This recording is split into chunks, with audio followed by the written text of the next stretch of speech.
From the Oklahoma State Capitol, I'm Dave Morris, alongside my colleague Ben Felder from the Oklahoman. 4 days into Governor Stitt's governorship, if you will. He had a press conference this afternoon. You've been out here attending his first cabinet meeting. Lots going on at the Capitol today. Yeah, well, I wasn't attending the first cabinet meeting. I was stalking outside. Just to be clear, he's outside.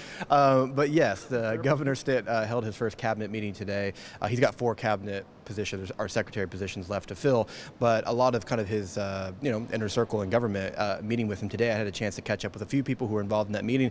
Hey, they said the first takeaway was he ran it like a CEO. That's what he promised to do, is run government more like a business, and it seems like his meetings are taking on that flavor as well. And what they meant by that is that there were high expectations. There was kind of a demand, so to speak, for metrics, or at least to determine, hey, what kind of metrics are you going to use to judge success, and really want a kind of a detailed plan. I mean, I think part of being a CEO is you hire people that you really trust and you can really lean on and rely on. I mean, a governor can't do everything. On the flip side, we've heard Governor Stitt even today say that he's an in-the-weeds kind of person, and I think you're going to see kind of a balance of that. But there's going to be some issues that he may be more hands-on than maybe we saw previous administrations. But yes, new Governor Stitt, kind of settling into office, but already a full slate. You reported in today's editions of the Oklahoma and also in the Capital City newsletter that he is going through that transition phase with his team of, hey, out of campaign mode, out of the inauguration mode, it's now moving forward mode. Yeah, and that includes the normal things of taking in, going into a new office, getting unpacked and settled and that kind of thing. And government's a little different. Obviously, you're subject to the Open Records Act, the documents such as emails, calendars, even your web browser is public record. And so, talking with some people who are with his campaign or now moving into his office, they're saying, hey, we're trying to get all that technology and IT stuff situated and set up. But if we're getting an official government email sent to our campaign email, we're quickly forwarding it on to our state government. Just so there's kind of that paper trail, which is what you're required to do by law. So yes, kind of getting settled in there, and really the main focus for the governor this week has been his budget. Next month, when he delivers his State of the State address, the biggest issue will be his executive budget that he presents. It's kind of a chance for him to say, here's what I'd like to see get done. Of course, the House and the Senate will have their own ideas. He says he is working with them, and working with legislative leaders, and plans to not just throw out an idea that gets changed. I mean, he wants to throw something out that has wide buy-in, so that's kind of the focus for him right now.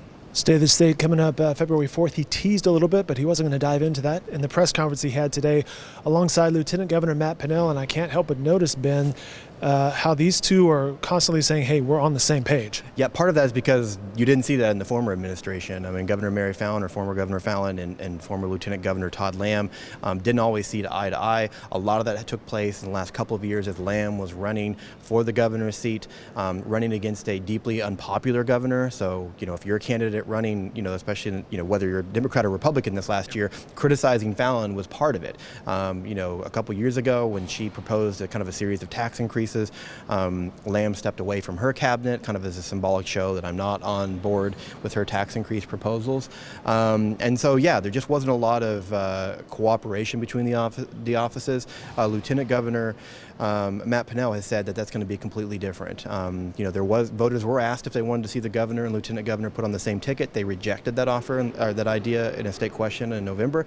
But Lieutenant Governor Pinnell said it's going to be as if they approved it, because we are going to be running. We were, not really running together, but we're going to be working together. And yeah, in the press conference today, the big goal for Governor Stitt was to announce that Pinnell is going to be his Secretary of Tourism and Branding. You have to play to your strengths as a state, and tourism is a strength. It's a growing economic force in Oklahoma. Tourism is. We know some of the statistics, third largest industry, but state tax collection from tourism has jumped over 20% since 2010. So this is a clear strength in Oklahoma as we look for more revenue. Why don't you start with an agency that's actually creating revenue for the state of Oklahoma? He separated the Commerce and Tourism departments, and Pinnell said that they're going to undertake a new brand campaign. It's going to be part aimed at bringing in tourism, which is the third biggest industry in Oklahoma, but also just kind of put together kind of a new brand for Oklahomans to kind of feel like there is kind of a new day in the state. He said it's going to go well beyond just simply an advertising campaign, or as he put it, the Twitter bird that you see on the license plate. So we'll have to wait and see those details, but we know that's something that Pinnell's been really passionate about. It's really just kind of selling the state, and he's going to get to do that as the Secretary of Tourism and Branding. One final point, I'll let you go on this. You attended a meeting and press conference held earlier today about teachers forming a coalition. Yeah, parents. Parents. Yeah, a group of local parent legislative action committees, these kind of grassroots, advocacy organizations that you saw pop up primarily in suburban communities around Oklahoma City and Tulsa, Edmond, Deer Creek, Bixby, Jenks, that kind of wanted to kind of raise their voice as showing that parents were a part of this kind of growing chorus of concern from teachers and the public over the state of public education in Oklahoma. Today they announced that all those separate entities are going to come together for one, the Oklahoma plaque. And their goal this year is going to be advocating, for more education funding, advocating for parental control over a lot of issues. The initial appearance is that they're not necessarily in favor of school choice issues, and we've talked some time about school vouchers, and we see that issue go up and down in the legislature. But they're all for if school vouchers are going to be funneled to private schools. We want more transparency. So a lot of the normal kind of public education advocacy issues that you've heard from teachers. This is a group of parents, and I think it's a reminder that there's going to continue to be quite a bit of advocacy up here. I mean, obviously we saw the walkout last year. A lot of teachers and parents kind of caught that advocacy bug. We saw many run for office. I'm not predicting we're going to see another walkout, but I do think we're going to see some demonstrations and some rallies, and parents and teachers alike are eager to show the legislature that they haven't forgotten about a lot of the challenges. On the flip side, the legislature has continued to say, we hear you. We're going to put more money into public education. Governor Stitt says he wants another teacher pay raise, and we'll have to see where it goes. All right, plenty more coverage from the Capitol can be found every day in the Oklahoman, online at newsok.com, the Capital City newsletter that you can sign up for your email inbox, as well as the Political State podcast. This guy's hustling up and down the stairs. It's a different pace. I wanted to speak with a member of the governor's team as they were leaving the press conference. She said, hey, if you can keep up, you can talk. And it was the quickest travel down four flight of stairs that I've had.